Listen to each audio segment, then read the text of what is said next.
ସମ୍ବଲପୁର ନାମକ ଗୋଟିଏ ଜଙ୍ଗଲ ଥିଲା। ସେହି ଜଙ୍ଗଲରେ ଗୋଟିଏ ଅଳସୁଆ ଶିଆଳ ରହୁଥିଲା। ସେ ସବୁବେଳେ ଭାବୁଥିଲା କି ମୁଁ ଏମିତି ଗୋଟିଏ କାମ କରିବି ଯେଉଁଥିରେ କି ମୋତେ ବହୁତ ଭଲ ଭଲ ଖାଇବା ମିଳିବ। ସେ ସବୁବେଳେ ଶୋଇ ଶୋଇ ଏଇ କଥାଟି ଭାବୁଥିଲା। କିନ୍ତୁ ସେ ଏ କଥା ଭାବୁଥିଲାନି କି ମୁଁ ସବୁବେଳେ ତ ଶୋଉଛି, ଆଉ ମୁଁ ଶୋଇ ରହିଲେ ଏ କଥା ଅସମ୍ଭବ। ଦିନେ ତାକୁ ଅଧିକା ଭୋକ ଲାଗିଥିବାରୁ ସେ ଜଙ୍ଗଲକୁ ଗଲା ଖାଇବା ଖୋଜିବା ପାଇଁ।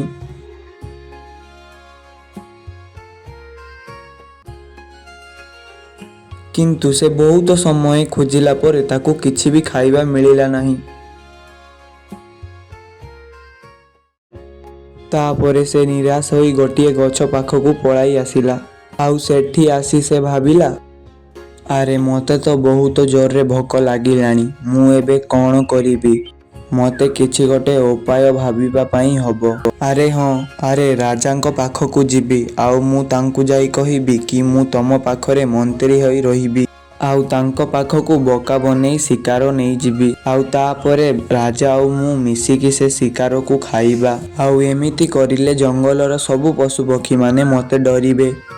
ଆଉ ମୁଁ ସେମାନଙ୍କୁ ଯେତେବେଳେ ବି ଖାଇବା ମାଗିବି ସେମାନେ ଆସି ମୋତେ ଦେଇଯିବେ। ଆଉ ଏସବୁ କରିଲେ ମୁଁ ରାଜାଙ୍କର ମନ୍ତ୍ରୀ ହୋଇ ଜଙ୍ଗଲରେ ରାଜ କରିବି। ଆଉ ଏମିତି ହେଲେ ମୁଁ ଜଙ୍ଗଲରେ ରାଜ କରିପାରିବି। ଆଉ ତାପରେ ଶିଆଳ ବାଘର ଗୁମ୍ଫା ଆଡ଼କୁ ଗଲା।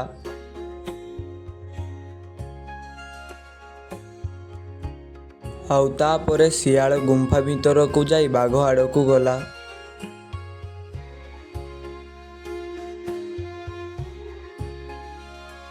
ଆରେ ମହାରାଜ, ମୁଁ ଆପଣଙ୍କୁ ଏ କଥା କହୁଥିଲି କି ମୁଁ ଆପଣଙ୍କ ପାଖରେ ମନ୍ତ୍ରୀର କାମ କରିଥାନ୍ତି।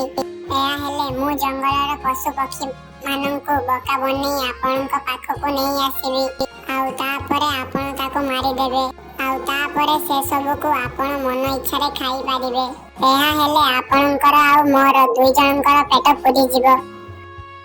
ଆରେ ହଁ ଶିଆଳ, ମୁଁ ତ ଏ କଥା ଭାବିନଥିଲି। ତୁ ତ ପୁରା ଠିକ କଥା କହିଛୁ।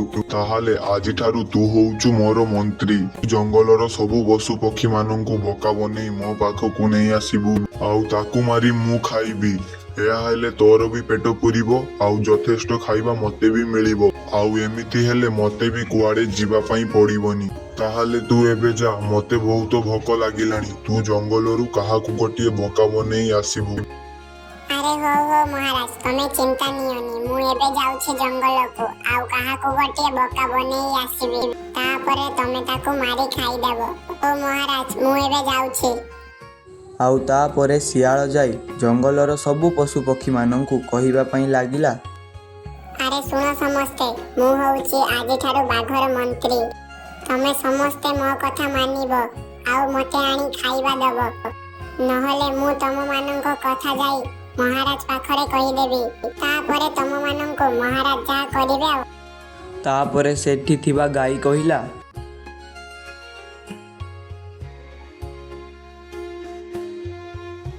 ଆରେ ହଉ ଶିଆଳ, ଆଜିଠାରୁ ଆମେମାନେ ସବୁ ତୋ କଥା ମାନିବୁ, ଆଉ ତୋତେ ପ୍ରତିଦିନ ଆଣି ଖାଇବା ଦେବୁ। କିନ୍ତୁ ତୁ ଏସବୁ କଥା ଯାଇ ବାଘ ପାଖରେ କହିବୁନି, ନହେଲେ ସେ ଆମକୁ ଯେତେବେଳେ ପାରିବ ମାରି ଖାଇଦେବ। ଆଉ ଆମ ବିଚରା ମାନଙ୍କର ଖାଲିଟାରେ ଜାହାନ ଚାଲିଯିବ। ତାପରେ ଶିଆଳ ଯାଇ ବଉଳା ଗାଈକି ତା ଜାଲରେ ଫସାଇବା ପାଇଁ ଲାଗିଲା। ଆରେ ବଉଳା ଗାଈ ଶୁଣ, ଜଙ୍ଗଲରେ ତ ଏବେ କୋଉଠି ବି ଘାସ ନାହିଁ। ତୁ ମୋ ସହିତ ଚାଲ, ମୋ ଗୁମ୍ଫାରେ ବହୁତ ସାରା ଘାସ ଅଛି। ତୁ ସେଠି ଯାଇ ମନ ଇଚ୍ଛା ଘାସ ଆଉ ଫଳ ଖାଇବୁ। ଆଉ ତାପରେ ତୁ ତ ଘରକୁ ଚାଲିଯିବୁ। ଆରେ ସତରେ ନା କ'ଣ ଶିଆଳ ଭାଇ? ତୋ ପାଖରେ ଫଳମୂଳ ଆଉ ଘାସ ଅଛି? ଜଙ୍ଗଲରେ ତ ଏବେ କୋଉଠି ବି କିଛି ନାହିଁ। ଯଦି ତୁ କହୁଛୁ ତୋ ପାଖରେ ଫଳମୂଳ ଆଉ ଘାସ ଅଛି, ତାହେଲେ ତୁ ମୋତେ ନେଇ ଚାଲ। ମୁଁ ଯାଇ ତୋ ଗୁମ୍ଫାରେ ସେସବୁ ଖାଇଦେବି, ଆଉ ତାପରେ ମୋ ଘରକୁ ପଳାଇ ଆସିବି। ତାହେଲେ ଚାଲ ଏବେ। ତାପରେ ଗାଈ ଚାଲିଲା ଶିଆଳର ଗୁମ୍ଫାକୁ।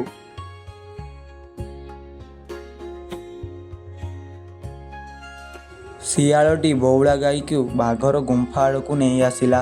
ଆଉ ତାପରେ ବଉଳା ଗାଈ ସେ ଗୁମ୍ଫାକୁ ଦେଖି ବହୁତ ଡରି ଯାଇଥିଲା। ସେ ମନେ ମନେ ଭାବୁଥିଲା କି ଏଇଟା ହଉଛି ବାଘର ଗୁମ୍ଫା। ଏ ଶିଆଳ ମୋତେ ମିଛ କହି ଏଠାକୁ ନେଇ ଆସିନାହିଁ ତ? ତାପରେ ବଉଳା ଗାଈ ଶିଆଳକୁ ପଚାରିଲା, ଆରେ ଶିଆଳ, ମତେ ତ ଲାଗୁଛି ଏଇଟା ହଉଛି ବାଘର ଗୁମ୍ଫା। ତୁ ମତେ ମିଛ କହି ମତେ ମାରିବା ପାଇଁ ଏ ଜାଗାକୁ ନେଇ ଆସିନାହିଁ ତ? ମତେ ତ ବହୁତ ଡର ଲାଗୁଛି। ମୋର କିଛି ଖାଇବାର ଦରକାର ନାହିଁ। ମୁଁ ଏଠାରୁ ଏବେ ଚାଲି ଯାଉଛି। ମତେ ଲାଗୁଛି ତୁ ମିଛ କହି ମତେ ଏଠାକୁ ନେଇ ଆସିଛୁ। ମୁଁ ଏବେ ଏଠାରୁ ଯାଉଛି। ଆରେ ନାଇଁ ନାଇଁ ବଉଳା ଗାଈ, ତୁ ମତେ ଭୁଲ ବୁଝୁଛୁ। ଏଇଟା ହଉଛି ମୋର ଗୁମ୍ଫା। ଆଉ ୟା ଭିତରେ ଫଳମୂଳ ଆଉ ବହୁତ ସାରା ଘାସ ଅଛି। ତୁ ଏବେ ଚାଲ ମୋ ସହିତ ୟା ଭିତରକୁ। ଫଳମୂଳ ଆଉ ଘାସ ଖାଇ ଆସିବୁ। ଆଉ ତାପରେ ତ ଘରକୁ ତୁ ଚାଲିଯିବୁ। ଆରେ ହଉ ହଉ ଶିଆଳ ଭାଇ, ତୁ ଯଦି ଏତେ କରି କହୁଛୁ ତୋ ଉପରେ ମୋର ଭରସା ଅଛି। ହଉ ହଉ, ଏବେ ତ ଗୁମ୍ଫା ଭିତରକୁ ଚାଲ। ସନ୍ଧ୍ୟା ହେବା ପାଇଁ ଆସିଲାଣି। ମୁଁ ବି ପୁଣି ଘରକୁ ଯିବି। ସେଠି ମୋର ପିଲା ଛୁଆ ଅଛନ୍ତି। ଆଉ ମୋ ମାଲିକ ବି ମତେ ସେଠି ଚାହିଁକି ବସିଥିବ। ଆରେ ହଉ ହଉ, ବେଶୀ ସମୟ ଲାଗିବନି। ଅଟକିନା ତ ଖାଇଦେଇ ଚାଲିଯିବୁ ତ ଘରକୁ। ତାହେଲେ ଏବେ ଡେରି କରନା, ଚାଲ ମୋ ଗୁମ୍ଫା ଭିତରକୁ। ସେଠି ତୁ ମନ ଇଚ୍ଛା ଖାଇ ଆସିବୁ। ଦେଲେ ତୁ ତ ଘରକୁ ଜଲ୍ଦି ଜଲ୍ଦି ଚାଲିଯିବୁ।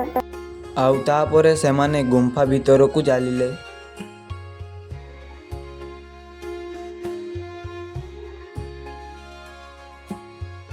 ଆଉ ତ ସାଙ୍ଗମାନେ, ଆଗକୁ ଯାହା ହେଲା ଆପଣମାନେ ୟାର ନେକ୍ସଟ ପାର୍ଟରେ ଦେଖିବେ।